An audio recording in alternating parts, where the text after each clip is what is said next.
Badan Pusat Statistik mengumumkan kemiskinan Indonesia mengalami penurunan tipis dibandingkan periode sebelumnya. BPS mencatat kemiskinan di Indonesia mencapai 23,85 juta orang per Maret 2025. Catatan ini diklaim sebagai yang terendah dalam 2 dekade.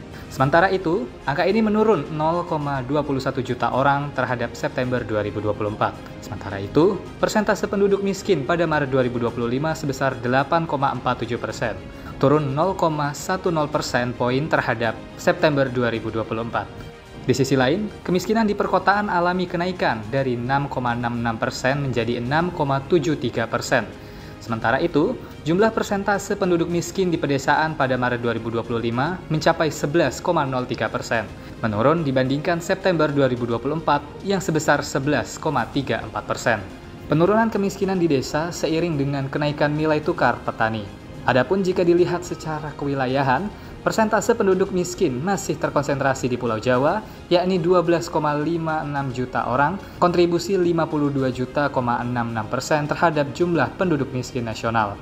Lebih lanjut, BPS mencatat jumlah penduduk miskin paling sedikit berada di Kalimantan sebanyak 890.000 orang atau 3,75% jika dibandingkan posisi September 2024. Adapun secara keseluruhan, jumlah penduduk miskin di pulau-pulau RI mengalami penurunan.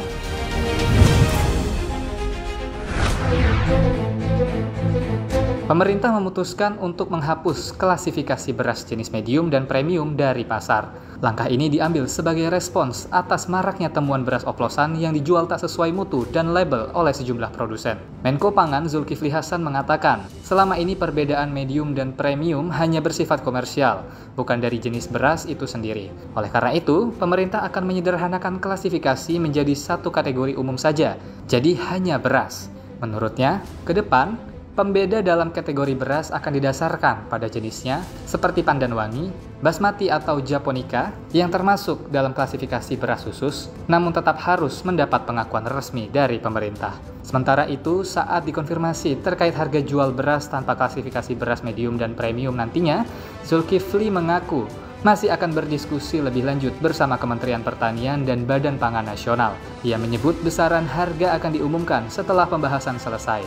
Langkah ini diambil tak lama setelah Bareskrim Polri menaikkan status kasus beras oplosan ke tahap penyidikan. Dalam penyelidikan, ditemukan 3 produsen yang memasarkan 5 merek beras premium dengan mutu tak sesuai label kemasan.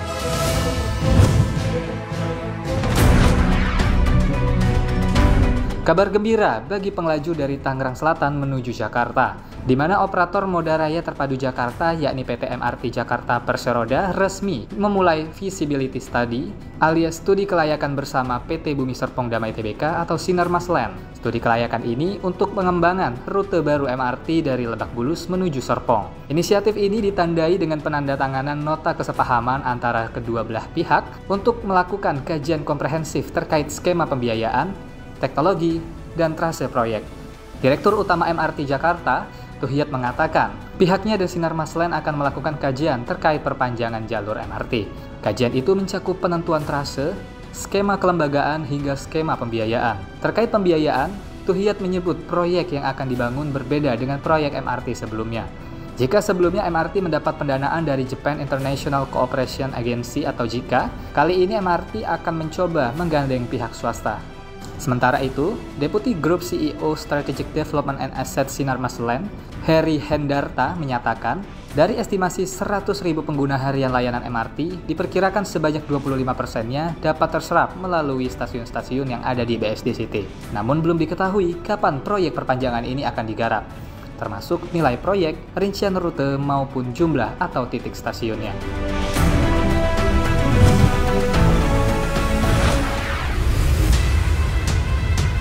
Bank Sentral Turki atau CBRT kembali menjadi pusat perhatian pasar global. Bank Turki secara mengejutkan memangkas suku bunga acuan sebesar 300 basis poin menjadi 43% dalam rapat kebijakan moneter. Langkah ini menandai dimulainya kembali siklus pelonggaran moneter setelah sempat dihentikan akibat gejolak politik dalam negeri. Keputusan ini lebih agresif dibandingkan ekspektasi pelaku pasar yang hanya memperkirakan pemangkasan sebesar 250 basis poin. Ini juga menjadi pemangkasan pertama sejak April 2025 ketika bank justru menaikkan suku bunga ke level 46% dalam respons terhadap tekanan nilai tukar lira akibat penangkapan kontroversial wali kota Istanbul, Ekrem İmamoğlu. Melihat dari data historis, suku bunga Turki memang telah mengalami lonjakan ekstrim sejak awal 2023. Pada Februari 2023, suku bunga acuan Bank Sentral Turki masih berada di level 8,5%, namun kemudian terus dinaikkan secara agresif hingga mencapai 50% pada Maret 2024. Kenaikan tajam ini mencerminkan upaya keras otoritas moneter untuk meredam lonjakan inflasi dan menstabilkan nilai tukar yang sempat tertekan hebat. Keputusan CBRT untuk kembali memangkas suku bunga secara agresif bukan tanpa alasan. Sejumlah indikator makroekonomi menunjukkan adanya ruang pelonggaran, meskipun risiko terhadap stabilitas harga masih membayangi negara yang dipimpin Presiden Recep Tayyip Erdogan. Sementara itu, Bank Sentral Turki menilai tekanan inflasi mulai mereda secara bertahap. Inflasi tahunan tercatat sebesar 35,05% pada tahun 2025, turun dari level yang lebih tinggi pada bulan-bulan sebelumnya. Di sisi lain, cadangan devisa Turki menunjukkan tren pemulihan yang signifikan.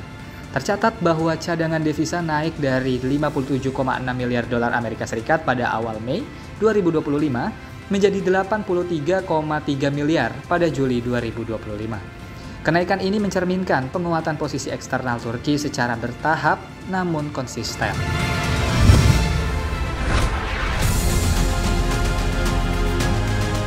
Raksasa chip global Intel berencana akan melakukan pemutusan hubungan kerja atau PHK massal sebanyak 22% karyawannya hingga akhir tahun. Langkah ini menjadi bagian dari upaya perusahaan memperbaiki kinerja. Hal tersebut menjadi bagian dari cetak biru yang dipresentasikan oleh CEO baru Intel, Lip Butan, untuk membuat perusahaan lebih disiplin dalam hal biaya dan efisien.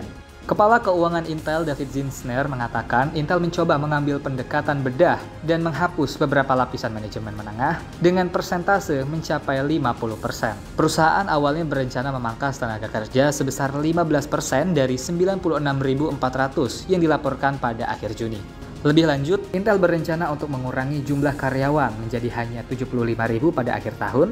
Jumlahnya turun 22% dari akhir tahun 2024. PHK massal merupakan bagian dari upaya Tan sejak ia menjabat pada bulan Maret untuk mengembalikan keadaan produsen chip Amerika Serikat yang tersohor tersebut. Intel telah mendivestasikan bisnis, memberhentikan karyawan, dan mengalihkan sumber dayanya.